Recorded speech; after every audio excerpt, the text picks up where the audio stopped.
Good afternoon, everyone. A very warm welcome to this inaugural lecture in honour of Brian Robson and his legacy of scholarship and public engagement in the field of human geography, and especially urban geography. I consider it a great privilege to have been invited to give this lecture, especially when there are so many far more distinguished guests here today than I am. I wish to thank Cecilia Wong for inviting me to give the lecture, and Mark Boyle for providing some valuable comments on an earlier rough draft of the talk. I intend to speak for about 45 minutes or so, somewhat discursively, perhaps a bit provocatively at one or two points, and I hope there's something here for everyone. I have some slides, so let me share my screen now, and hopefully you should still be able to see me in the side panel.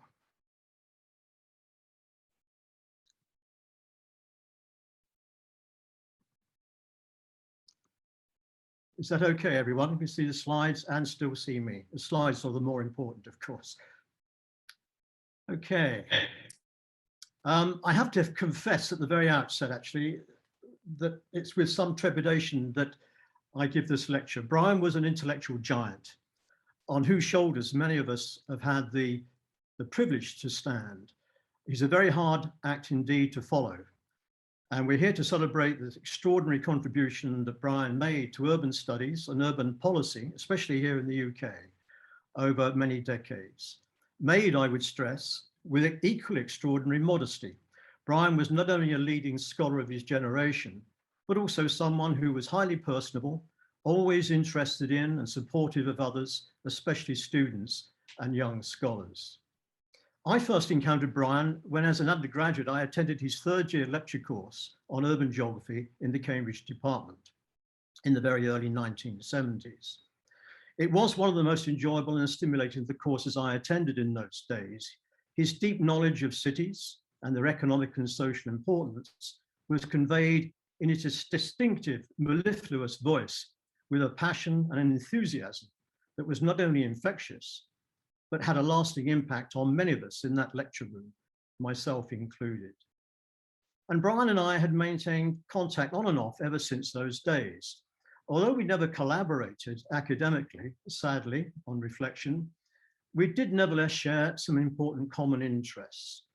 And in recent years particularly, we both expressed our increasing concern over geographical inequalities, particularly across the UK, and our frustration that despite an array of post-war spatial policies in Britain, many British cities and regions were continuing to struggle economically and socially on a playing field that has been very far from level, but rather tilted in favour of Britain's metropolitan south. It was with particular pleasure then, when in my role as president of the Regional Studies Association, I was able to present him with the association's highest award, the Peter Hall Prize, in recognition of Brian's lifetime contribution to urban geography, his study of British cities, and his policy work. Soon after, we met up again as co-presenters on a panel held by the Royal Geographical Society in London to debate the then government's proclaimed concern to rebalance the UK economy. On that occasion, he spoke with his customary passion and eloquence about the need to give the country's northern cities the resources, the autonomy, and the recognition that for too long successive post-war governments had neglected to do. In terms of his own empirical work, Brian was certainly not antithetical to the use of quantitative methods. He had, after all, begun his own academic career when geography was still in the heady days of its quantitative revolution. And Brian used quantitative methods where relevant to great effect, for example, in studying social differentiation in cities.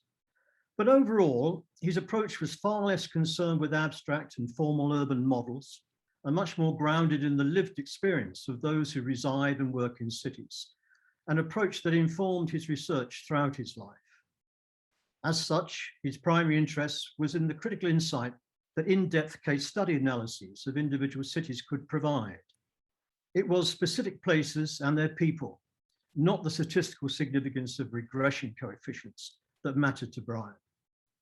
This place-focused approach was an enduring thread, really, in his work from the first book, Urban Analysis, and Urban Analysis of Economic and Social Structure, using Sunderland as his case study, through to, as Michael has referenced, his very recent books produced with close colleagues on the historical sort of geography of Manchester and Newcastle.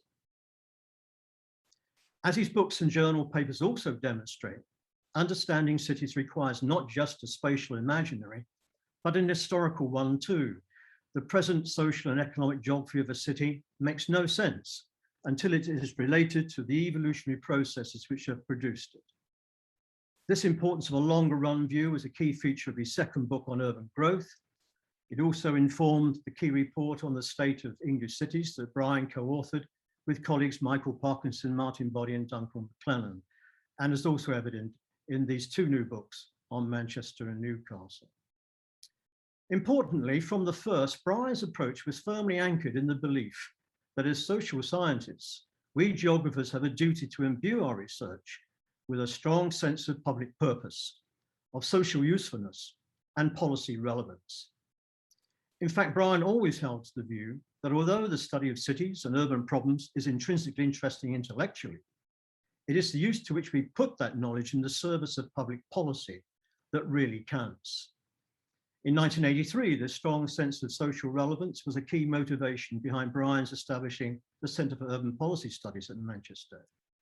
It also found expression in the influential role he played in the design of the single regeneration budget that became a major plank of government urban policy in 1994.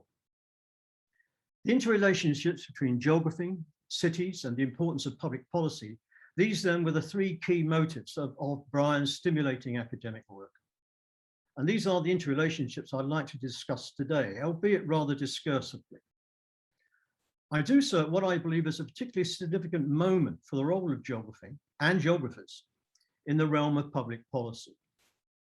This realm has for too long been dominated by economists who, on the whole, lack a spatial awareness and who move from the micro level of individual households and firms to the aggregate macroeconomy without stopping in between at the level of cities, towns, and localities, where, to use Alfred Marshall's phrase, the everyday business of economic life is carried out. There are, of course, some exceptions to this rule. There are some eminent economists who do study cities and regional systems. The rise of the new economic geography and the new urban economics have been highly influential in recent years. I know Brian was not overly moved by the sort of work produced by these spatial economists, another view that we shared. The formal model of these spatial and urban economists have, however, been highly influential amongst policymakers, particularly in the UK, in the Department for Business and the Treasury, and indeed still are. The problem is that these economists rarely, if ever, consult or talk to, and certainly don't read the work of economic and urban geographers. And their formal models are typically concerned with universalizing accounts and hypothetical equilibrium solutions, not with the rich details of individual cities and regions that actually were the concern of Brian. In fact, according to one of Paul Krugman's co-authors, the explanation of cities and regional patterns of economic activity can be very largely expressed in terms of just two basic equations, to quote that particular writer. If only life were that simple. I think most geographers would strongly contest the validity of that claim. My argument today, however, is much more fundamental, namely that we stand at a critical juncture when geography, regions, cities, towns, local communities have assumed critical importance, both for understanding the current state of Western capitalist economies and for the role they will play in remedying the predicaments those economies face. I want to illustrate this argument drawing on some material from a study I've just completed with colleagues Peter Tyler, Peter Sunley, Andy Pike, and Ben Gardner. I know Peter and I think Andy are on the Zoom link today. This is a study which looks at the policy challenge of levelling up left behind places in Britain, a topic I know was a key concern of Brian's, and I hope it's a pertinent issue for launching this series of lectures in his memory. There is a growing view amongst many academics that global capitalism faces a cascade of crises and challenges of historical proportions, the resolution of which will require a reset of the form and function of the economy, of our priorities, our values, and our policies. Some influential economists themselves are calling for a reset of economic theory, ranging, for example, from Kate Raworth's book to Diane Coyle's recent book, just about to appear or has just appeared, to Danny Roderick, an American economist at Harvard. Roderick in particular summed this up, and I just show this as a slide here, which he really says that we've got a series of challenges or crises from globalization, inequality, technological change, climate change, democratic accountability, under which capitalism reels at present. And he argues very forcibly, actually, for a major set of policy innovations, which are going to be required, if you like, to reset capitalism. Now, all of these challenges, of course, have been unfolding well before the COVID pandemic, but there's little doubt that the pandemic has served to highlight and indeed intensify those sorts of problems and challenges. The key point for us as geographers is that all of these crises and challenges are also deeply geographical in nature. In arguing for a redesign, to use Roderick's phrase, or reset of capitalism, therefore, geographical considerations will need to be at the fore. What should socioeconomic life look like post-COVID?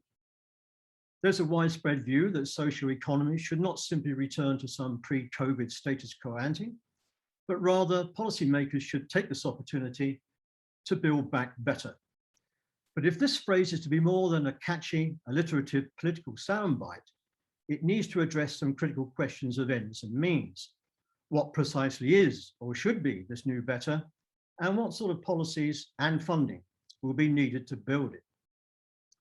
I think few would dissent from the view that this new better must be more equitable, sustainable, greener, and resilient. It must, above all, be centered around the need to move to a net zero carbon economy.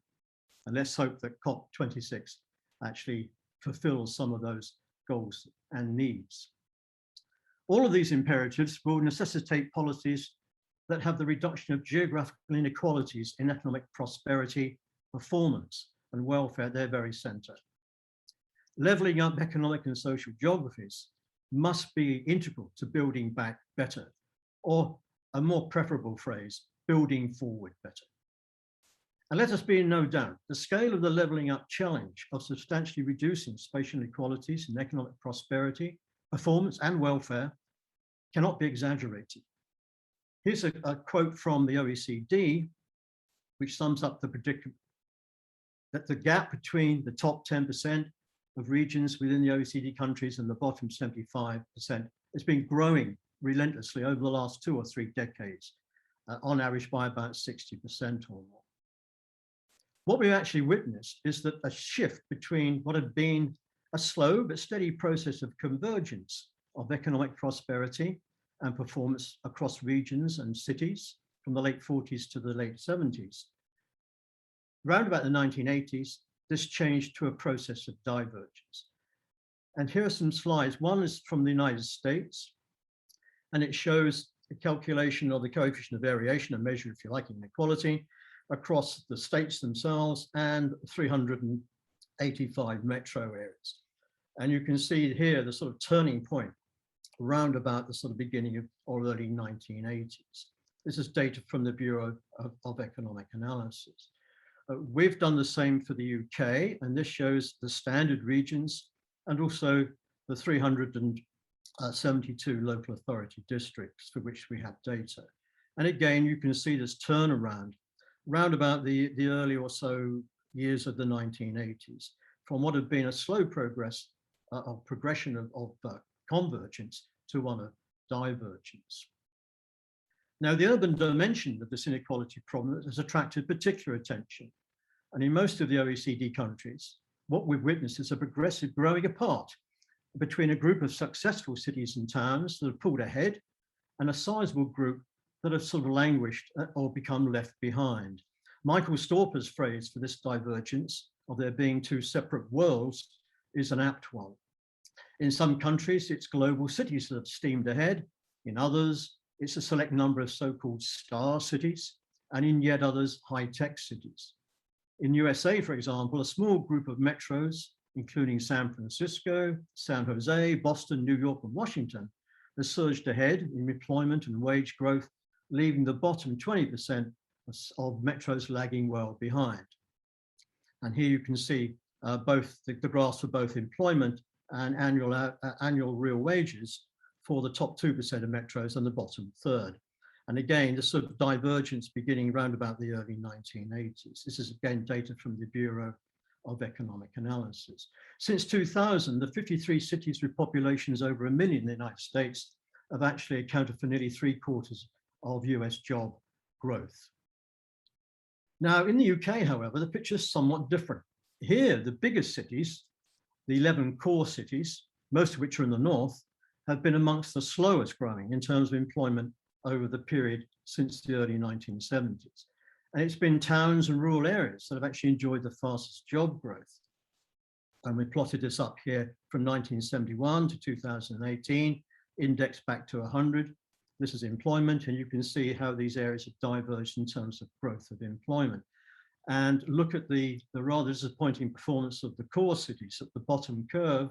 London itself was almost, if you like, behaving like the north until the latter part of the 1980s. And since then, it actually has had one of the fastest rates of job growth.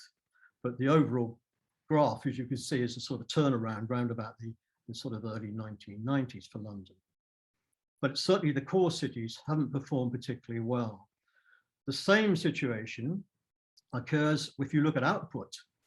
And here, London again has surged ahead in the last couple of decades. The core cities again have actually languished. And other large towns as well have been, in a sense, below the national average and far below London. And yet again, if we take wage growth over the same period, 71 to 2018, London, of course, as we would expect, has done well. All wages, real wages sort of lagged or sort of began to sort of flatten out in the 2000s, particularly after the financial crisis. But again, London has actually sort of done well. The core cities are in the sort of bottom of the distribution, and small towns and large towns have fared better than the core cities. So this gives a picture, if you like, of the different sort of divergences across Britain in terms of different sorts of settlements as between London, the core cities, and other cities and towns. And these trends reflect, of course, as we well know, the uneven transition from an industrial to post-industrial economy, compounded by globalization, financialization, and the past 40 years of economic policies that have prioritized marketization, privatization, and deregulation. It is perhaps the issue of disparities in productivity that's attracted particular attention in the debates in the UK, and is something which the government itself has been pressing as a key issue to be resolved. Likewise, the Centre for Cities has been pushing this productivity issue in a major way. Now here it's rather interesting, and overall it's also somewhat depressing, in the sense that if you take the UK as a whole, indeed along with other G7 countries, there's been a long run downward trend of productivity growth, which has been going on at least back to the 1980s, if not earlier. And you can see the dark red line or the bright red line here is for the UK. All the countries follow a somewhat similar pattern, and it's highly cyclical, of course, but the downward trend is unmistakable. And the debate in the UK has been really that it's the bigger cities, and particularly the core cities, that in a sense have been a problem of having low productivity and low productivity growth. And we've seen that in a previous graph.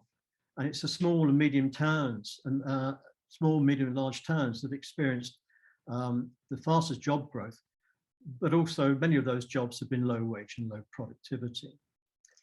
The issue is that productivity across the country, and this is the productivity graph, you can see that London and the other cities are sort of pulled ahead. Core cities are middling performance, and towns below those as well. So there is a problem in Britain as a whole, but the problem is a geographical one, and hence the interest in this in terms of government policy about levelling up and so on.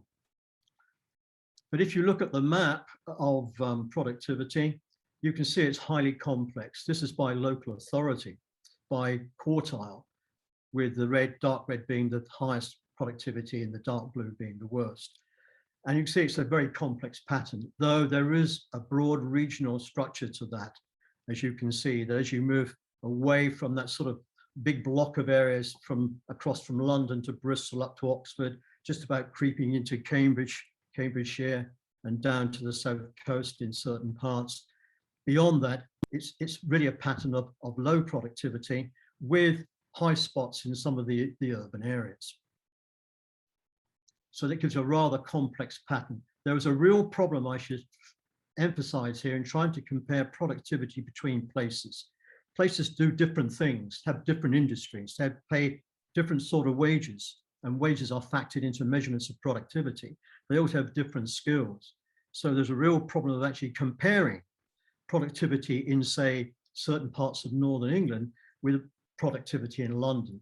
We really got to sort of take all these other measures into account to get a proper comparison. So I just put a warning point there that it's all very well to talk about geographical differences in productivity, but that itself is a problem that really needs to be dissected and deconstructed. And I think geographers have actually got some work to do to help do that.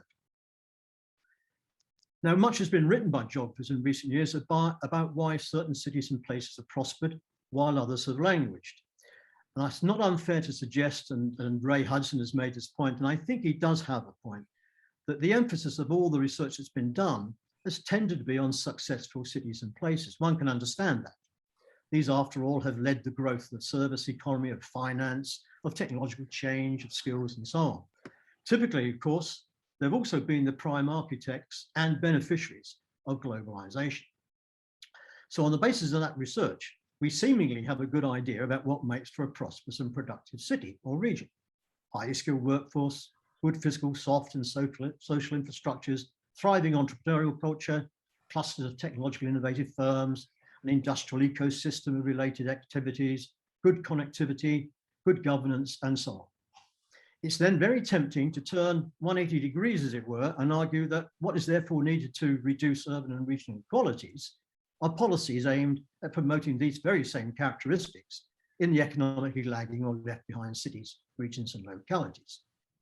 Perhaps then it might be thought that while capitalism needs a reset to be built back better, our existing theories and approaches are well placed to inform the policies needed to ensure that all cities and regions share equally in that goal. However, the sobering irony, at least to me, is that while our theoretical and empirical accounts of city and regional development have expanded and become ever more sophisticated, geographical inequalities have continued to increase and become entrenched. Now, it could be argued, of course, this is due not to any problems with our theories and the policy ideas based on them, but to the failure of governments to properly implement or adequately resource those policy ideas. We scholars can hardly be blamed if governments have not accorded regional and urban policies the importance they deserve. On the other hand, however, theories and conceptual schemas based on one set of circumstances and realities may not necessarily be the most appropriate for changing those realities or for building back better. In economics and sociology and several other social sciences, there's a rising tide of opinion that these disciplines need rethinking to make them more appropriate to the challenges we face in a post-COVID climate emergency world. Do we geographers too need to assess the relevance and validity of our theories and conceptual frameworks in the context of new realities?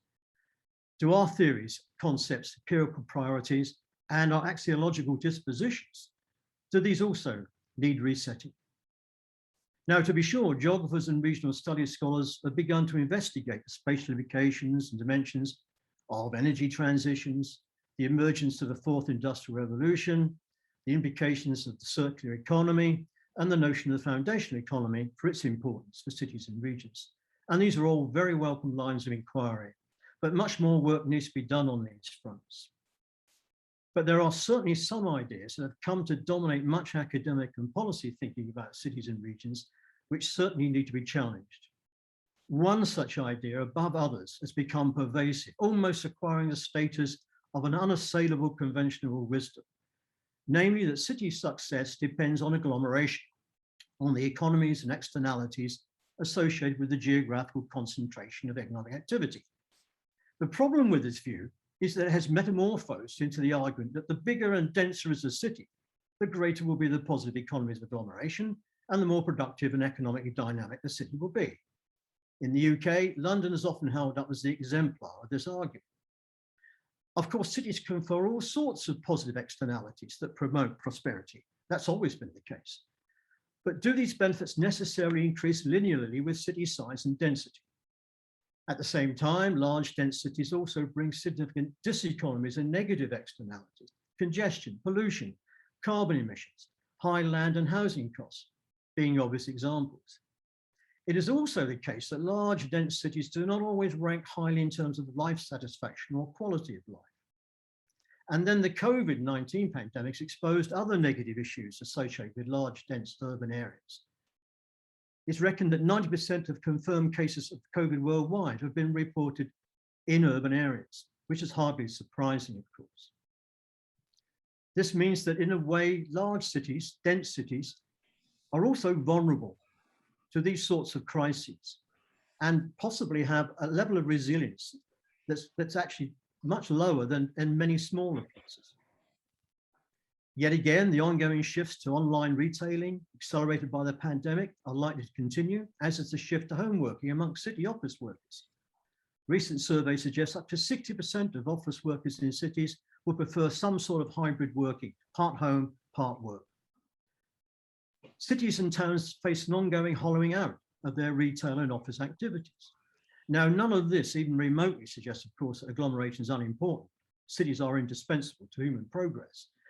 But perhaps now is the time to reimagine our cities, to rethink their role, their structure and layout, to highlight the social, environmental and health benefits of lower density and substantial greening, as well as to recognize the advantages of smaller cities, many of which are just as economically dynamic and resilient as large cities, if not more so.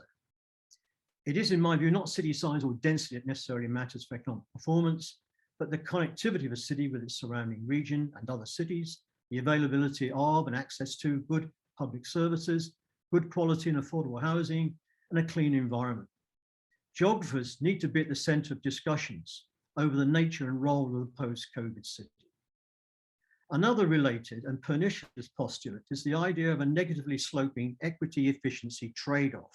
The idea that geographical agglomeration promotes faster national growth, so that we can either have greater spatial economic equality between cities and regions, or higher national growth, but not both. That the pursuit of the former comes at the cost of the latter. This trade-off idea continues to resurface in academic and policy discussions, despite a lack of empirical evidence for it. Indeed, there's compelling evidence to suggest that inequality is bad for economic growth, that societies with high levels of social and spatial inequality grow more slowly than those that are more equal. Now, I mentioned these two related ideas, agglomeration and equity efficiency trade-off, because they've figured repeatedly, both implicitly and explicitly, in much of the policy discussion of geographical economic equality in Britain.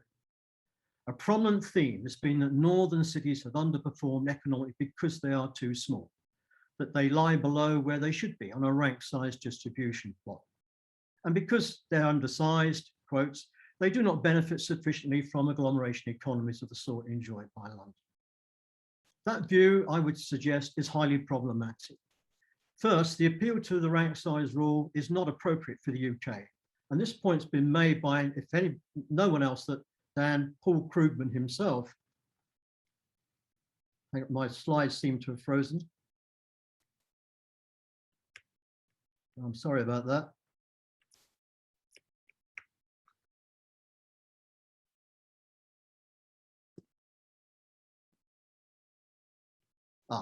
Good.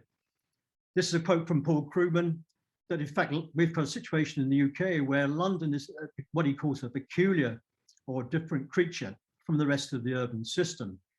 And if you allow for the fact it's the political and financial capital, and if you then look at the other cities, you find that cities like Manchester, Birmingham, Sheffield, Liverpool, Newcastle do not appear unduly undersized. They may be poorly connected one with another, but they're not necessarily too small. Second, city size or density may correlate with productivity levels, but it does not necessarily equate with higher economic growth. And we've already seen in an earlier slide that small cities in the UK have improved their productivity almost as fast as London. Third, in any case, when we look across London itself, the city is by no means a universal success story. Its overall productivity growth since 1991 has been really quite diverse. It's almost a city of two halves, with a number of boroughs having productivity growth higher than the national, which is the blue lines, and other boroughs having productivity growth substantially below the national average, the red bars. So the high ones are boroughs like Hounslow, Camden, Westminster, the City, Kensington, Chelsea, Tower Hamlets. The others on the other side are areas like Lewisham, Greenwich, Waltham Forest, Newham and Haringey. And some of these, incidentally, have productivity growth lower than many northern towns and localities. The fact that many of the cities and towns that have fallen behind are in northern Britain has less to do with their density or size, I would suggest, than with the fact that they've lost their former industrial roles.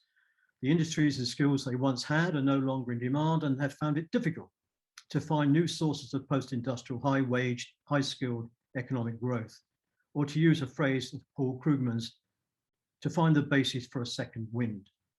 And this challenge is not new. It's not one confined to UK cities. Indeed, it's faced by many, if not all cities, at some point in their development evolution.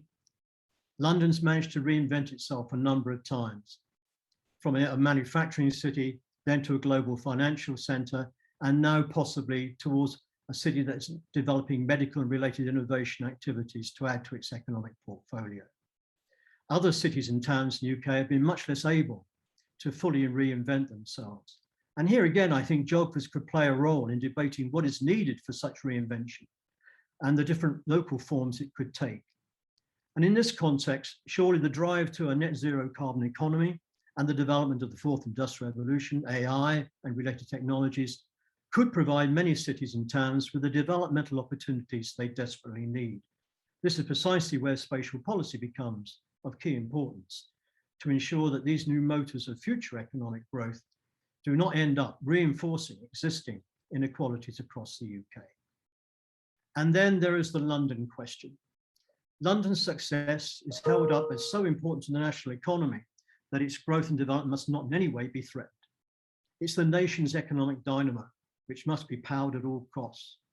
Of course, London's economy is vital to the country, and it's a valuable source of tax revenues for the public exchequer. Yet there's long been concern that the UK's political economy is overly concentrated, centralised and controlled in London, that it exercises undue power and influence over the nation's political, governmental and financial systems, often to the detriment of other regions and cities. It's a well-known fact that the UK political economy is one of the most centralised among the OECD countries. In fact, concern over this goes back a long time. As early as 1919, the eminent geographer and politician Halford Mackinder pointed to the way that London not only sucks in talent from the regions, but acts as a distorting lens through which the rest of the country is perceived and judged. And the same concern was expressed 2 decades later in the famous 1940 Barlow Commission report, which of course was to inform post-war UK regional policy. And that was back in 1940.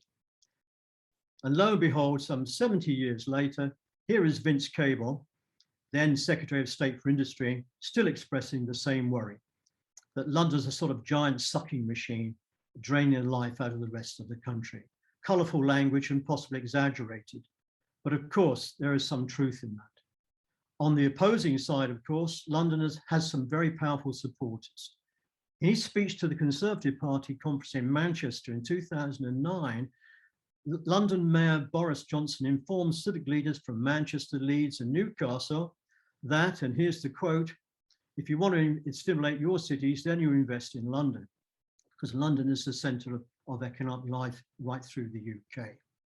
And only about 3 years later, when he was campaigning for a second term as London Mayor, he made essentially the same centralist statement, that he was making a bid for the Treasury for funding, and the statement that £1 spent in Croydon is far more of value to the country than £1 spent in Strathclyde. But is it not wonderful what political opportunism can do? Now conscious of those new blue former Labour Northern parliamentary seats, Boris Johnson has suddenly discovered the importance of investing in cities outside London and levelling them up towards the capital. However, this conversion on the road to Downing Street has not gone down well among certain financial and economic elites in London, who are now busy attacking the idea of levelling up on the grounds that it will hold London back, even level it down, and damage its status as a leading global city. The On London group is even busy compiling a levelling down monitor to track what it sees as anti-London policies, and a number of Southern Tory constituencies have expressed their fear that they will be left behind by levelling up. Now, to be sure, the geography of left behind places, towns and cities, not just one of Northern Britain. There are left behind places in the south too: Hastings, Gosport, Plymouth, Portsmouth, Bedford, Folkestone, and of course some of the London boroughs themselves. And these too are part of the national levelling up challenge. But it is the case that the majority of less prosperous cities, towns and localities are to be found outside of London and the southeast. And it's also a basic fact that it has been a very far from level playing field when it comes to the geographic allocation of major public spending programs. And here's a table of capital expenditure across the regions per head over the period 2015 up to 2020. You can see just how far ahead of most other areas London has been, attracting identifiable regional public capital expenditure. The London economy is very far, in fact, from being the exemplar of market-based success that politicians often want to claim. It's heavily underwritten by state funding. This point was made, in fact, as early as the mid-1980s in a wonderful paper which was never published by Michael Heseltine, and again in his 2012 provocative report, No Stone Unturned, when he made the point on both occasions that if you look at public spending as a whole, much of it is ostensibly spatially blind, but in actual fact is skewed towards London and the south, thereby acting, to use his colourful phrase, as counter-regional policy. Which brings me finally to the issue of policy itself, to what Brian considered should be the key motivating purpose behind our studies. The UK has had some form of urban regional policy since 1928, the Industrial Transference Act. It is thus a highly pertinent question to ask why, after all this time, urban and regional inequalities across the UK are now greater than they've been for decades. It's true, of course, that regional policy did create numerous valuable jobs in the depressed regions, and urban policies and programs have helped regenerate the inner areas of several of our former industrial cities. But there are several reasons why these efforts have proved insufficient to stem the rising tide of urban and regional inequality since the 1980s.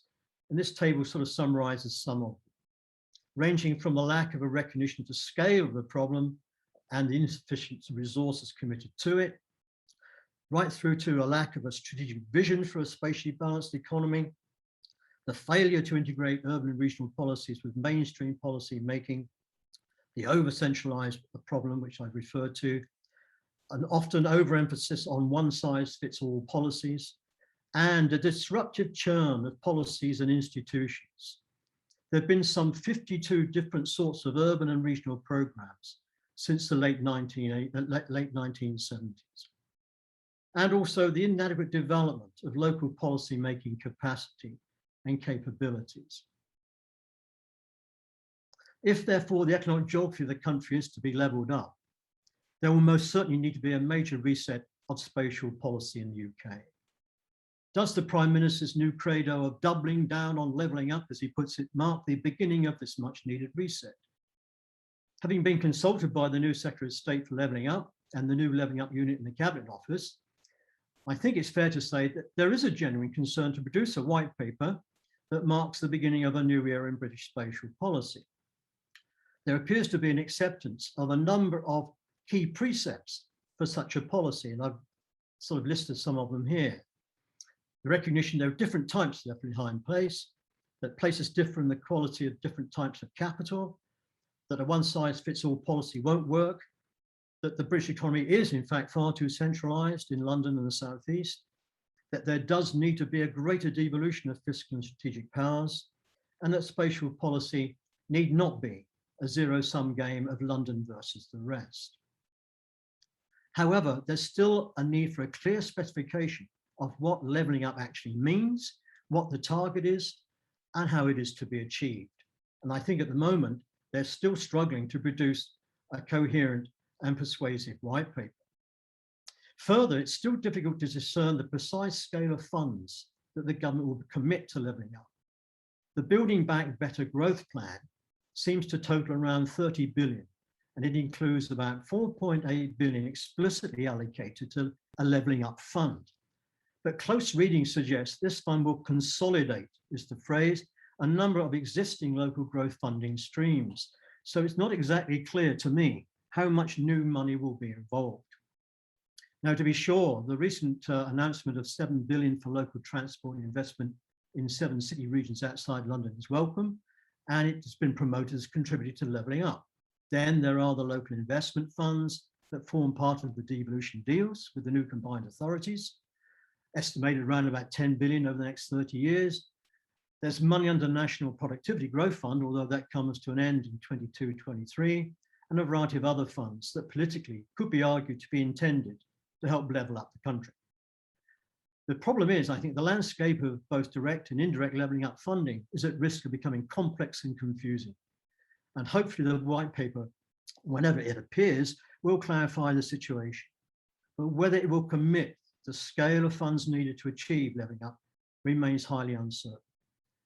Our estimates of the amount of regional aid, both domestic and EU funded in the UK from the late 70s to 2020, is that it roughly was about 4.9 billion at 2020 prices per year, which is roughly about 0.25 or 1% of GNP. Now that might sound impressive, but if you compare it to what Germany's been doing over the last 30 years with its Aufbau Ost program, which is to bring post-unification per capita incomes in East Germany up to those in West Germany, it actually pales into insignificance. Since 1990, Germany has spent 2 trillion euros on this program. That's about 70 billion euros a year, or around 55 billion pounds per annum, which would be equivalent to about 2.5% of UK GNP. Interestingly, this is approximately what Lord Heseltine, in his report No Stone Unturned in 2012, suggested should be the annual sum of central government spending that should be devolved down to appropriate local bodies. That report, as we know, was not fully implemented at all by the Treasury. So the prospects for something along those lines now are not particularly great. If levelling up our cities and economically lagging regions is going to be taken seriously, a step leap in funding will be required and sustained. The government's Climate Change Committee estimates that to move to a net zero carbon economy by 2050 will require at least £1 trillion of investment. Imagine what could be achieved if a substantial proportion of that was directed to levelling up and ensuring a spatially just green transition. In addition to the funding, of course, what's also needed is a major reform or reset of the very nature and role of policy to reduce geographic inequality. A meaningful levelling up policy agenda will necessitate a whole new way of thinking about the economy. As Brian himself argued to me on a number of occasions, to understand the entity we call the national economy, we need to understand how all of its cities, regions, and localities contribute, and how that contribution can be enhanced to become much more spatially as well as socially inclusive.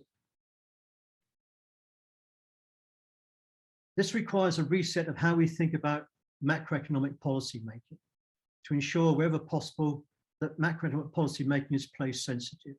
We need to move beyond a simple nation as economy model of thinking about the economy to one as a nation as a system of city regions. We need clear and legally binding levelling up targets. And we needed to embed geography into national policy making to take explicit account of different regional and local needs. What's also needed is a nationwide evolved system of local economic governance with extensive fiscal powers and policy autonomy, and a binding commitment of the financial resources appropriate to the task. Which in a way brings me back to where I began. There's lots of interest now, both in academic circles and with the recent discussions with the Secretary of State for levelling up, and within government also, in place-based policy. And I'm a great supporter of that idea, particularly if it's combined with and supported by and coordinated with place-sensitive macroeconomic policy making. But it brings us back to the point that place-based policy will require detailed understanding of individual cities, towns, and regions, the causal histories of their present problems, their potentialities, and what their future roles could be, both in the national and international economy. In short, the need for theoretically informed, empirically grounded, and policy relevant case study research, precisely what Brian championed. During my conversation with Brian that evening when he received the Peter Hall Prize, I asked him why geography was important to him. His response was vintage Brian. The role of the geographer, he said, was twofold: to demonstrate how geography is critically important, not only for understanding our social and economic world, but to help make that world fairer and more equitable. It certainly does need to be fairer and more equitable. For us all to devote ourselves to work more energetically to that end would, I think, be a most fitting way of remembering Brian and building on his extraordinary legacy. It's been a privilege to have given this lecture, and thank you all so much for listening.